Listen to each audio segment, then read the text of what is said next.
আসসালামু আলাইকুম। আমরা সেন্ট নিকোলাস স্কুল অ্যান্ড কলেজের পক্ষ থেকে 2026 সালের শিক্ষা আলাইকুম। আমরা সেন্ট নিকোলাস স্কুল অ্যান্ড কলেজের শিক্ষক টিচার স্টুডেন্টের প্রায় 34 জন মেম্বারসদের একটা টিম, বিশাল টিম শিক্ষা সফরে আছি আজ 3 দিন। আজ তৃতীয় দিন। আজ আমরা কক্সবাজার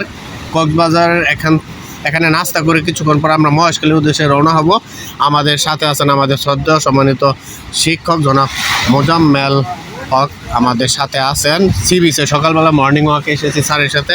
স্যার, এই ট্যুরে এসে আপনার কেমন লাগতেছে? খুব সুন্দর লাগতেছে এবং এত আনন্দ যা ভাষায় প্রকাশ করতে পারতেছি না। খুবই আনন্দ লাগতেছে এবং সাগরের যে ঢেউ, এটা এতই সুন্দর, যেমন দেখা তেমন আনন্দের ফোয়ারা চলতেছে। সকালের আবহাওয়াটা অনেক ভালো না? একদম আবহাওয়াটা খুবই সুন্দর এবং লোকজনের সমাগম। কেউ বসে আছে, কেউ তাকায় ঢেউয়ের দৃশ্য দেখতেছে, সমুদ্রের গর্জন শুনতেছি এবং দেখতেছি। কেউ ঘোড়ার পিঠে উঠে দৌড়ে ফুর্তি করতেছে, কত আনন্দ। কেউ বা পানও খাচ্ছে মুরব্বীরা। এই যে আমাদের এখানে মাঝের ছাড় আছে। মাঝের ছাড় কেমন লাগতেছে টিচার স্টোরে এসে? এবারে ট্যুর অনেক অনেক অনেক ভালো লাগছে, কারণ পাহাড়ের পরেই যে উঁচু স্থান থেকে নিচু স্থান সমুদ্রের পাশেই, আর আবহাওয়া, পরিবেশ সব কিছু অনেক অনেক সুন্দর এবং আমাদের টিচার্স টিমের যে একটা এনজয়েবল টাইম, এটা আরও সবচেয়ে বেশি ভালো লাগছে।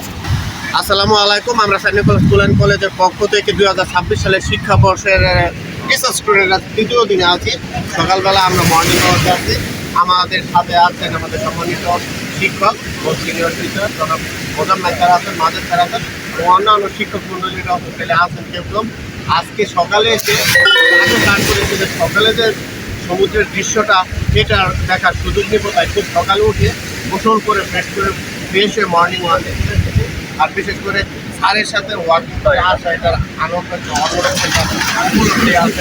সমুদ্রের যে গর্জন, ভয়ানক সৌন্দর্য, এটা সকালে না আসলে আসলে বোঝা যেত না। সমুদ্রের যে রূপালি, হ্যাঁ, যে একটা ভয়ঙ্কর সৌন্দর্য, এটা ভোগ করতে হলে সকালবেলা সমুদ্র।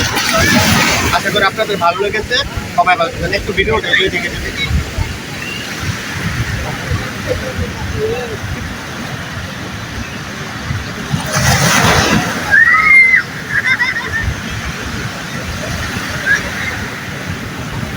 সবাই ভালো থাকবেন, আমাদের জন্য দোয়া করবেন, আমরা আপনাদের জন্য দোয়া করি। আমরা যদি সুস্থভাবে আল্লাহ হাফেজ। আসসালামু আলাইকুম।